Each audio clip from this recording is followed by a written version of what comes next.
Hi hello ഇന്നത്തെ വീഡിയോയിലേക്ക് എല്ലാ കൂട്ടുകാർക്കും സ്വാഗതം. ഇപ്പം ബനിയൻ ടൈപ്പ് കൊണ്ടുള്ള പല ടൈപ്പ് ഡ്രസ്സുകളും നമുക്കിപ്പോൾ അവൈലബിൾ ആണ്. കുട്ടികൾക്കുള്ള ഉടുപ്പ്, നമുക്കുള്ള അബായാസ്, അങ്ങനെ തുടങ്ങിയ പല ടൈപ്പും ഡ്രസ്സും ഇപ്പം ബനിയൻ ക്ലോത്തിൽ തന്നെയാണ് വരുന്നത്.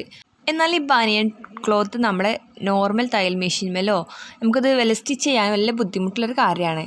ആ സ്റ്റിച്ചിങ് പിടിക്കില്ല. ഇന്നത്തെ വീഡിയോ വന്നിട്ടുള്ളത് ആ ഒരു ട്രിക്കാണ്. നമുക്ക് എങ്ങനെ നോർമൽ തയ്യൽ മെഷീൻമേലോ അല്ലാത്ത മെഷീൻമേലും നമുക്ക് എങ്ങനെ ഇത് പെർഫെക്റ്റ് ആയിട്ട് തയ്ച്ചെടുക്കാനാണ് ഇന്നത്തെ വീഡിയോയിൽ വന്നിട്ടുള്ളത്. അപ്പോൾ ഞാൻ അബായാണ് എടുത്തിട്ടുള്ളത്. അപ്പോൾ ഇത് ഏറ്റവും ക്ലോത്ത് നല്ല തിന്നായിട്ടുള്ള ഒരു ബനിയൻ ടൈപ്പ് ശീലയാണ് എടുത്തിട്ടുള്ളത്. ലെഗിൻസൊക്കെ നല്ല കട്ടിയിൽ വരുന്ന ബനിയൻ ക്ലോത്താണ്. അത് നമ്മുടെ തയ്യൽ മെഷീൻമേൽ ചില മെഷീൻമേലൊക്കെ പിടിക്കും. അപ്പോൾ ഇത് ഞാൻ ഇപ്പോൾ എടുത്തിട്ടുള്ളത് ഏറ്റവും തിന്നായിട്ടുള്ളതാണ്. അപ്പോൾ ഇത് പർദ്ദൻ്റെ നമുക്ക് സ്ലീവായിട്ട് വരുന്ന ഒരു ഭാഗമാണ്. അപ്പോൾ നമ്മളിത് ആദ്യം ഇത് തയ്ച്ച് കാണിച്ചു തരാം. എങ്ങനെ നമ്മൾ നോർമലി ഇത് തയ്ച്ചാൽ, സാധാരണ രീതിയിൽ തയ്ച്ചാൽ എങ്ങനെ നമുക്ക് സ്റ്റിച്ച് നിൽക്കാമെന്ന് നോക്കാം. അപ്പോൾ അതിന് വേണ്ടിയിട്ട് ഞാനൊന്ന് കാണിച്ചു തരാം കേട്ടോ.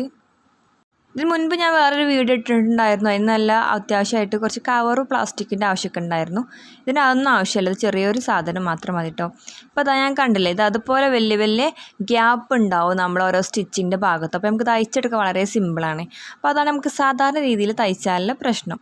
ഇനി ഞാനിവിടെ ഉപയോഗിക്കുന്നത് ചെറിയ ട്രിക്കാണ്. ചെറിയ ട്രിക്ക് പറഞ്ഞാൽ നമ്മൾ ഇൻസുലേഷൻ ടേപ്പ് ഉണ്ടല്ലോ, ഇതുപോലത്തെ ഇത് ഉപയോഗിച്ചിട്ടാണ് നമ്മൾ പെർഫെക്റ്റ് ആയിട്ട് തയ്ക്കാൻ വേണ്ടിയിട്ട് പോകുന്നത്. അപ്പോൾ നമ്മളിത് എന്താ ചെയ്യേണ്ടതെന്ന് വെച്ചാൽ അതുപോലെ ചെറിയ എത്ര പോകുന്ന പീസ് എടുക്കുക.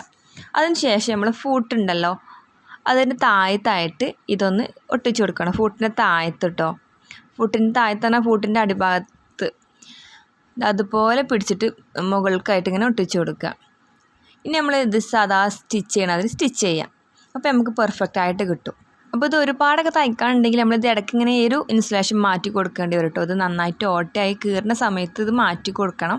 വീണ്ടും ചെറിയൊരു പീസ് എടുക്കുക, ഫൂട്ടിൻ്റെ താഴെ ഭാഗത്തു നിന്ന് ഇങ്ങനെ ഒട്ടിച്ച് കൊടുക്കുക. അങ്ങനെ ചെയ്തിട്ട് നമുക്ക് ഇങ്ങനെ സ്റ്റിച്ച് ചെയ്താൽ മതി.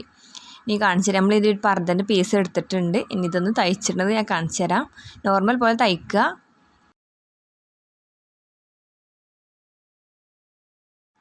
അപ്പോൾ ഇതാ കണ്ടില്ലേ, നമ്മൾ തയ്ച്ചെടുത്തിട്ടുണ്ട്. നല്ല പെർഫെക്റ്റ് ആയിട്ട് നമ്മൾ നോർമൽ സാധാ എങ്ങനെയാണ് നമ്മൾ ക്ലോത്തിൽ തയ്ച്ചാലല്ല സ്റ്റിച്ചിങ് അതുപോലെ തന്നെ നിൽക്കുന്നുണ്ട് കേട്ടോ, കണ്ടില്ലേ.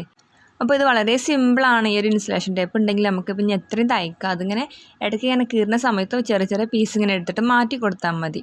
അപ്പോൾ ഇതാണ് നമുക്കിന്ന് വന്നിട്ടുള്ള വീഡിയോ. നമുക്ക് ഉപകാരപ്പെട്ടെന്നുണ്ടെങ്കിൽ ലൈക്ക് ചെയ്യുക. അതുപോലെ നമ്മൾ ചാനൽ ഇതുവരെ സബ്സ്ക്രൈബ് ചെയ്യാതെ കാണുന്ന കുട്ടികളുണ്ടെങ്കിൽ സബ്സ്ക്രൈബ് ചെയ്യുക. അപ്പോൾ ഓക്കെ, താങ്ക്